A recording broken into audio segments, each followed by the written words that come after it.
जय जिनेन्द्र बंधुओं, आज सुनते हैं राजा श्रीकंठ की कथा। कई वर्षों पूर्व की बात है। एक नगर में एक व्यापारी के दो पुत्र थे। दोनों ही जिन धर्मी थे, परंतु उसमें बड़ा भाई जिन धर्म का दृढ़ श्रद्धानी था और छोटा भाई गलत मार्ग पर था। एक दिन बड़ा भाई जिन मंदिर के दर्शन करने जा रहा था। उसे देख छोटे भाई ने कौतुकवश उन्हें जाने का स्थान सहज ही पूछ लिया। भैया, आप कहाँ जा रहे हैं?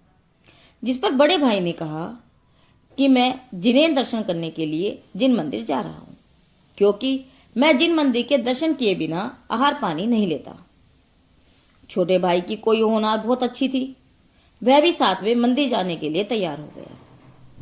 रास्ते में छोटे भाई ने बड़े भाई को जिन मंदिर जाने का कारण, देवदास गुरु का स्वरूप और उनके दर्शन पूजा का फल आदि कई प्रश्न किए।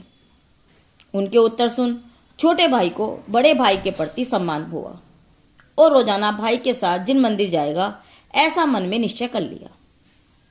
जिन मंदिर में एक निर्गंध मुनिराज भी दर्शन हेतु पधारे। दोनों भाई ने उनके भावपूर्वक दर्शन किए और उनका धर्मोपदेश सुना और यथा योग्य ग्रहण किया। मुनिराज ने देवदास गुरु का स्वरूप, सम्यक दर्शन, ज्ञान, चारित्र का स्वरूप और तीनों की एकता रूप मोक्ष मार्ग का स्वरूप वह उसका फल समझाया। देश संयम व सकल संयम का स्वरूप सुन दोनों भाइयों ने सम्यक दर्शन व देश संयम धारण किया।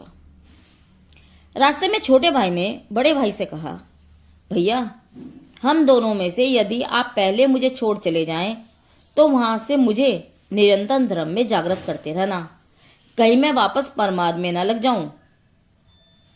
छोटे भाई के मित्रादि जब उसे गलत लाइन पर वापस चलने का आग्रह करने लगते, तो छोटे भाई ने उनका हृदय भी परिवर्तन करके उन्हें भी तत्व ज्ञान द्वारा रतनतय रूप मार्ग पर चढ़ाया।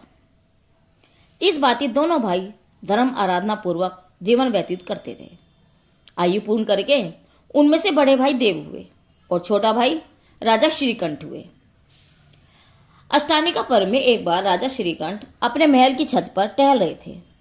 साथ में उनके दीवान जी भी थे। उसी समय देवों के विमान नंदीश्वर द्वीप में धर्म आराधना हेतु जा रहे थे। उनके विमानों की आवाज श्रीकंठ राजा को सुनाई दी, तो उन्होंने इसकी जानकारी के लिए दीवान जी से पूछा। उन्होंने बताया कि देवगण विमान में बैठकर अष्टानी का पर्व में नंदीश्वर द्वीप में आराधना हेतु जा रहे हैं। तभी राजा श्रीकंठ को पूर्व की स्मृति हो गई और वह उनका भाई जो देव हुआ था और नंदीश्वर में आराधना हेतु जा रहा था उन्हें पहचान गए। उसे विमान रोकने हेतु मन में विचार आया। देव भी अपने पूर्व के छोटे भाई को पहचान गया। वह पूर्व में भैया को दी धर्म संबोधन के वचन की याद आई। अतः वह वहां आया। वह अष्टानी का पर्व हेतु नंदीश्वर द्वीप में आराधना की बात बताई। तब राजा श्रीकंठ ने देव के साथ नंदीश्वर द्वीप में जाने की मांग की। दोनों भाई अपने विमान में दीवान सहित बैठकर नंदीश्वर द्वीप जाने को उद्गत हुए। जहां मनुष्योत्तर पर्वत आया वहीं विमान रुक गया।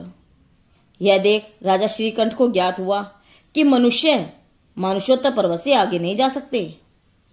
इस विचार से उन्हें वही वैराग्य हो गया और वहीं पर उन्होंने विराजित मुनि भगवंत के पास जाकर दिन दीक्षा ग्रहण कर ली। वे उग्र तप आराधन करने लगे और अपना आत्म कल्याण किया। राजा श्रीकंठ की यह कथा जैन पौराणिक कथाओं से ली गई है। जिनदेव की वाणी आगम वाणी।